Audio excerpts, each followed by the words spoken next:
awareness with his body, and I think that helps him play consistent week in and week out. And to me, that's the number one thing. He has a lot of physical ability. He's got a lot of talent, and when you combine that with how he works and how he prepares, I think that leads to the week in and week out, play on the field. Did you know on the scout team last year, when he was on the scout team last year, that he could be this effective? Did you see that right away? Yeah, I think it was pretty clear to see the talent, and then just awesome to see the work ethic last year. He wasn't going to play a snap. He knew he wasn't going to play a snap, but he improved. He got a lot better, and that's a credit to him. Jim, last year, you guys always talk about DBs having short memories. I know last year Derek took a couple touchdown passes he gave up to Michigan Ohio State very hard, but it seemed like he played better in the bowl game and is having a good year this year. Did he move on from those quickly? I know he wasn't healthy because of the wrist, but did he just put those behind him and not worry about it? I'm a DB, so I don't know what you're talking about. But no, last year to this year is a big time, I think changing his approach. He's an athletic kid that liked to get away with being more athletic than the guy across from him, and playing significant time last year, I think he realized that there's certain times where that hurts you. So just how he approached every day and tried to get better technique and more consistent technique, I think that's the biggest thing that I see him, and even this last month of the season, I think he's been a different guy, taking it up to another level. He loves football. There ain't no question about it. He wants to do right. He wants to do well. And now that attention to details coming, and I think that's helping him play more consistent and win those matchups. He and Nick are tight. I'm just curious if Nick's attention to detail and the work ethic he displays has rubbed off on him a little bit. I hope so. I think he sees it from a lot of people. That's the beauty of this team, is a lot of guys do that, and they practice every day. They put in the extra time. So I think a lot of guys have worn off on DT over the years, and it's just awesome to see him embrace it, and that's become more of who he is at this point. This team's never been 10-0 in school history, and yet these guys have done such a good job of just focusing on each week. Is that something special here at Wisconsin? I mean, did you do that as a player here, and why have these guys been so effective at just not looking ahead and looking what's out? I think the challenge of coaches, the challenge of a team, is to try to stay in the moment, and enjoy it. We're not one of those programs that doesn't talk about big moments. That's why you play the game. You've put yourself in a position. This team has put itself in a position to be 10-0 and to make this week huge. You embrace it. I tell those guys every game, look around, man. Take in the moment, enjoy it, and then let's go play.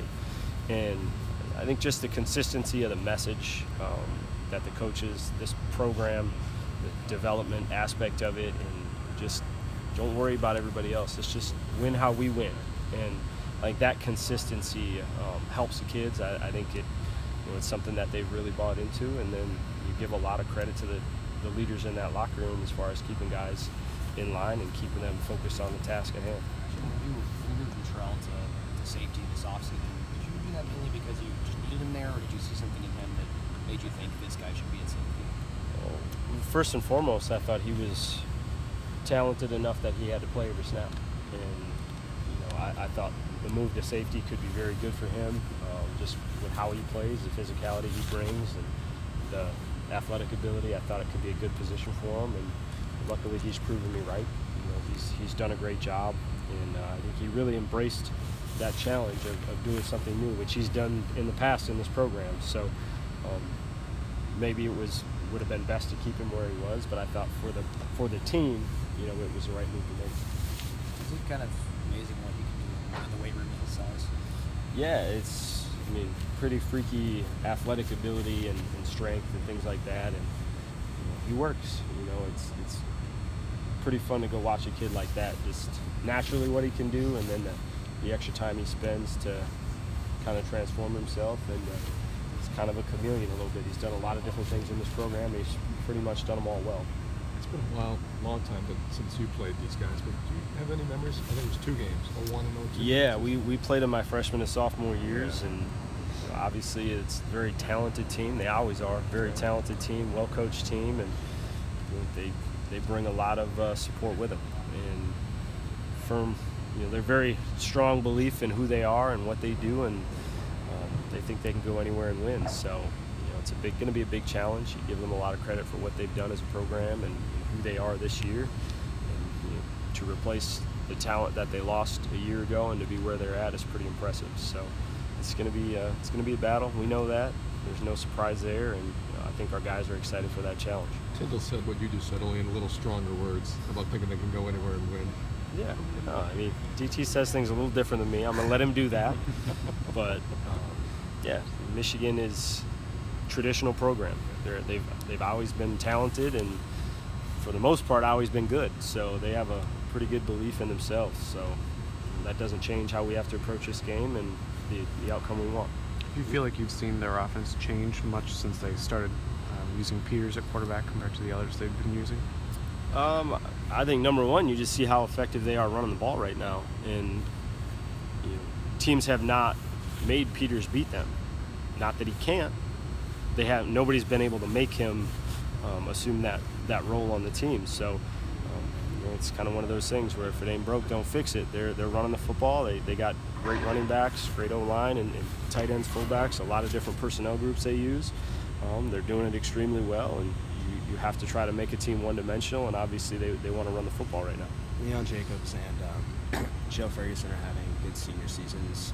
Obviously, to get to that point, though, they've kind of risen up the depth chart a little bit. When they're freshmen, sophomores, and they're not starters, maybe they're filling in on some snaps, how do you make those guys still value their roles and feel important on the team as a defensive player? I think you just constantly pushing the daily improvement. You're constantly pushing development through your career and kind of taking ownership of what your career is and what you want it to be.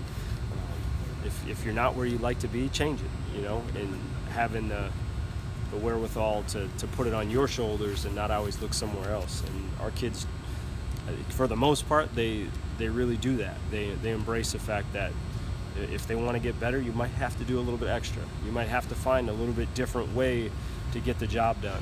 And I think you give our kids credit that that's kind of just what this program has been, and they embrace who we are, and that helps them develop throughout their career. And some kids are ready as freshmen, and some kids it takes to their junior or senior year in order to find that role that they want. Do you see Nitrell as a corner or safety at the next level?